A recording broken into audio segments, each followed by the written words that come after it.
Por lo pronto, nos corresponde hablar sobre la situación de la pandemia en el Perú y para eso vamos a hacer justamente un salto a los Estados Unidos, al estado de Florida, donde trabaja un compatriota nuestro, el médico José González Zamora, que es un infectólogo del importante Hospital Jackson Memorial y al que damos la más cordial bienvenida a RPP. Doctor González Zamora, muy buenos días.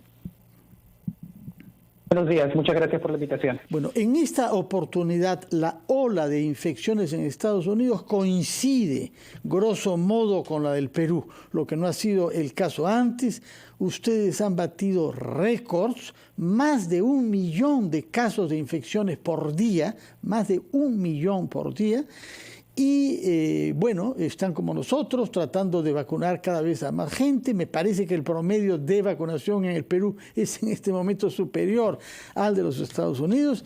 Y al mismo tiempo hay en los Estados Unidos lo mismo que acá, un furor por hacerse pruebas de despistaje, porque todos somos conscientes, en torno a nosotros lo vemos, de que esta variante es mucho más contagiosa con las anteriores y más conviene por eso saber a tiempo si uno ha sido infectado o no.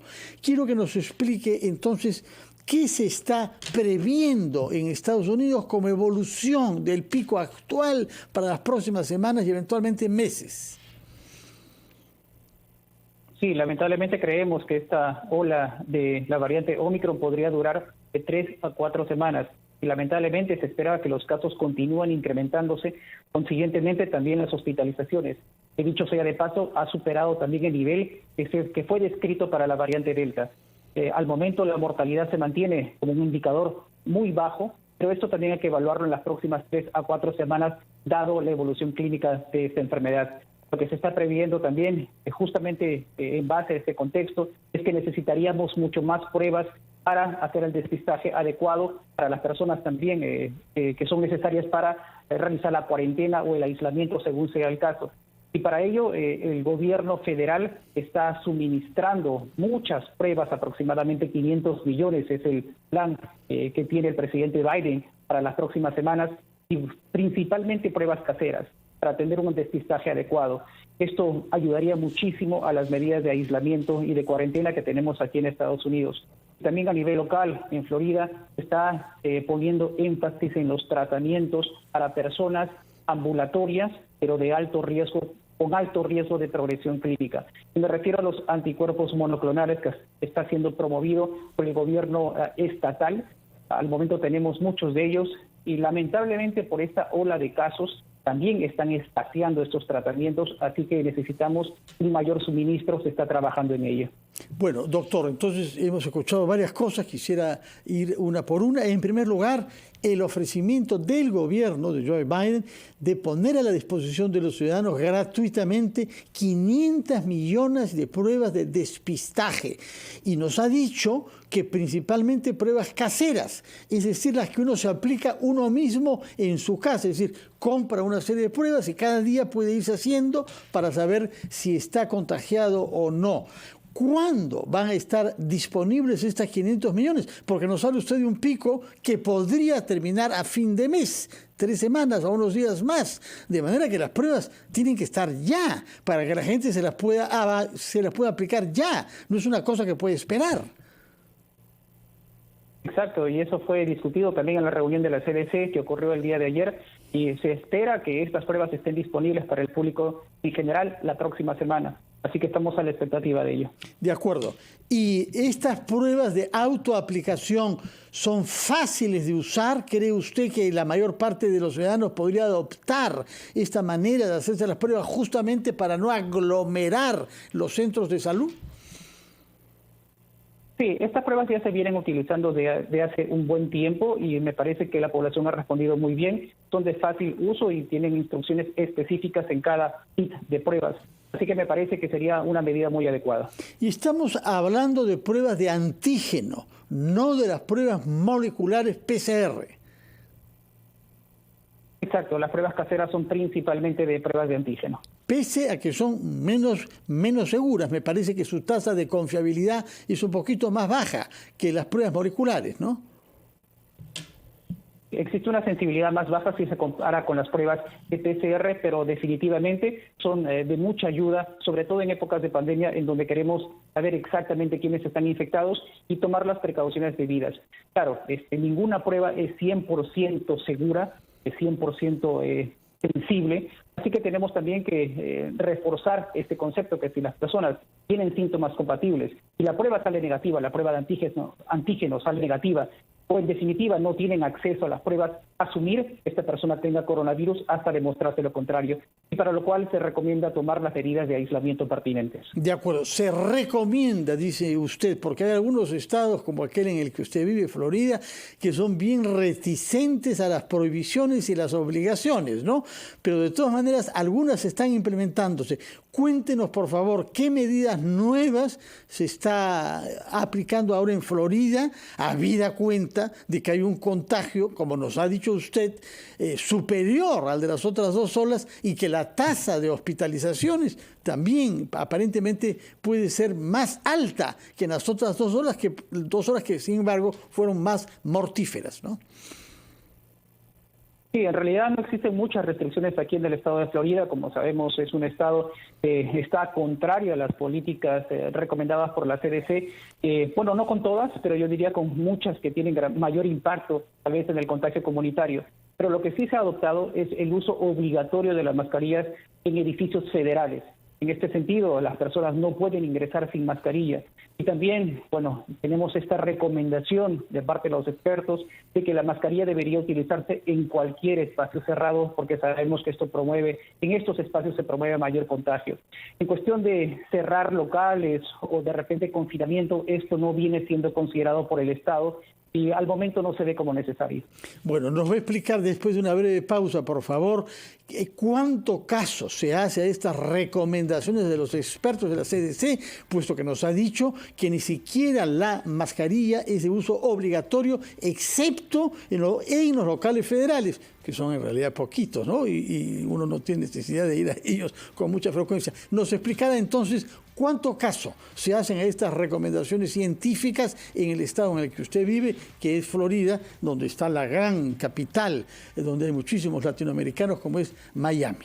Vamos a hacer una breve pausa, escuchar a los anunciantes y retomamos nuestra entrevista con el doctor José González Zamora, médico del Hospital Memorial Jackson en Florida. Estamos conversando con el doctor José González Zamora del Hospital Jackson Memorial de Florida, experto en estos temas que nos ha ayudado en RPP en varias oportunidades. Nos ha dicho que en el estado de Florida, que tiene mayoría republicana, es decir, hostil a la línea política del actual presidente Joe Biden, no hay obligaciones ni siquiera para el uso de mascarillas en espacios cerrados, solo hay recomendaciones.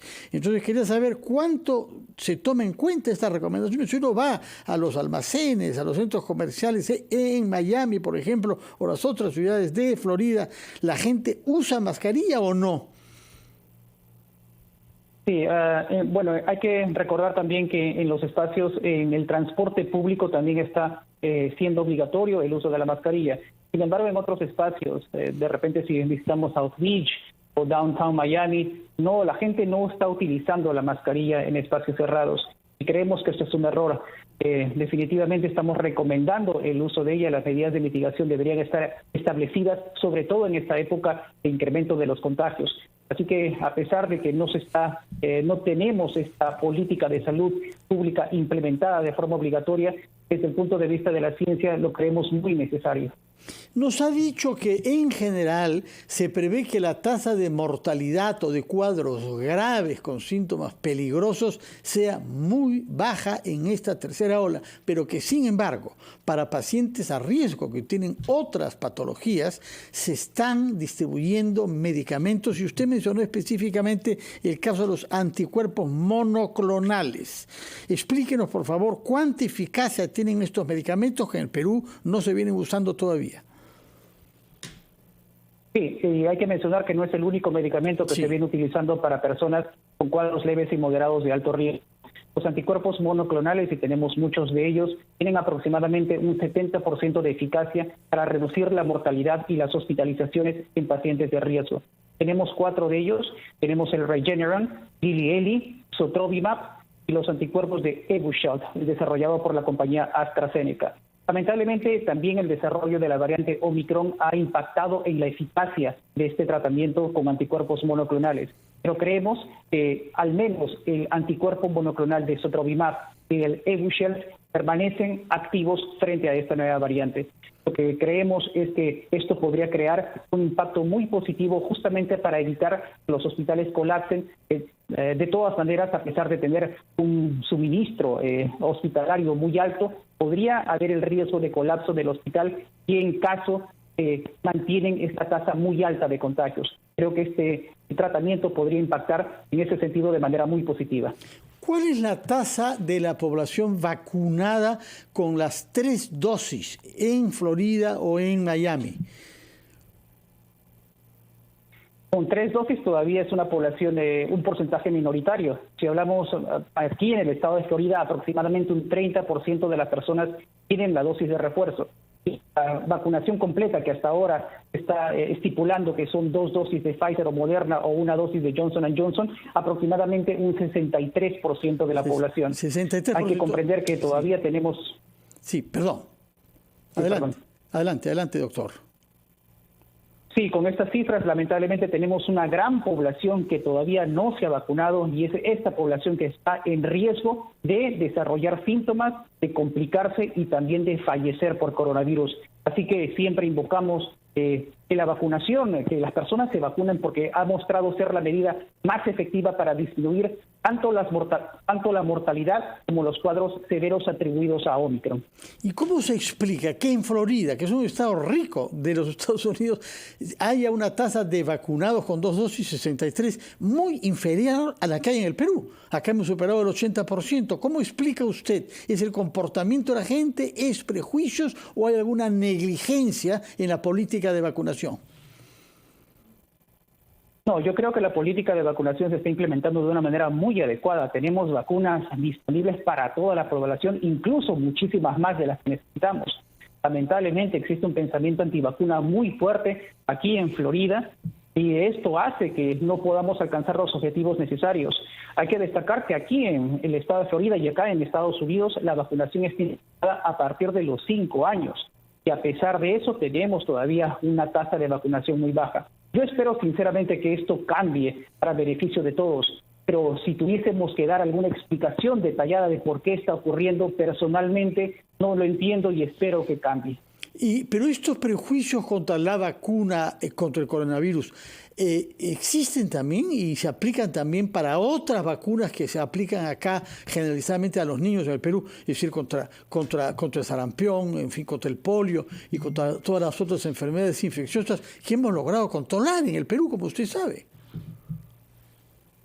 Sí, aquí en Estados Unidos no se veía tanto debate frente a la vacuna, frente a una vacuna como ha ocurrido con el coronavirus. Frente a otras enfermedades, la vacunación está ocurriendo de una manera muy adecuada. Pero lamentablemente es un fenómeno nuevo. Esperemos que pasemos o superemos este contratiempo. Y justamente la cobertura de vacunación tiene que ser mucho más amplia si no queremos poner en riesgo a nuestra población. Hay que recordar que una de las principales razones por las cuales se desarrollan nuevas variantes del coronavirus es justamente su replicación activa en la comunidad. Y esto ocurre principalmente en sociedades que tienen una tasa de vacunación muy baja. Doctor González Zamora, el día de ayer el New York Times ha publicado un artículo de un epidemiólogo bastante famoso en Estados Unidos, Jeffrey Shaman, de Columbia. Él, como usted, cree que este pico va a cesar a fines de mes de enero, por lo menos en los estados a los que llegó primero, como el suyo, Nueva York, como el de él, ¿no? Y que si es que no aparece una variante nueva, esta caída del Omicron podría dar término a la pandemia y pasar a vivir en un régimen de presencia endémica del coronavirus. No sé qué reacciones habrán habido en Estados Unidos a esta predicción de la parte de un hombre que es prestigioso por su capacidad predictiva, matemáticamente fundada, sin duda, y un epidemiólogo eminente de una universidad prestigiosa. Pero, ¿comparte usted esta previsión? Lamentablemente es muy difícil predecir que esto vaya a marcar el ingreso a una endemia.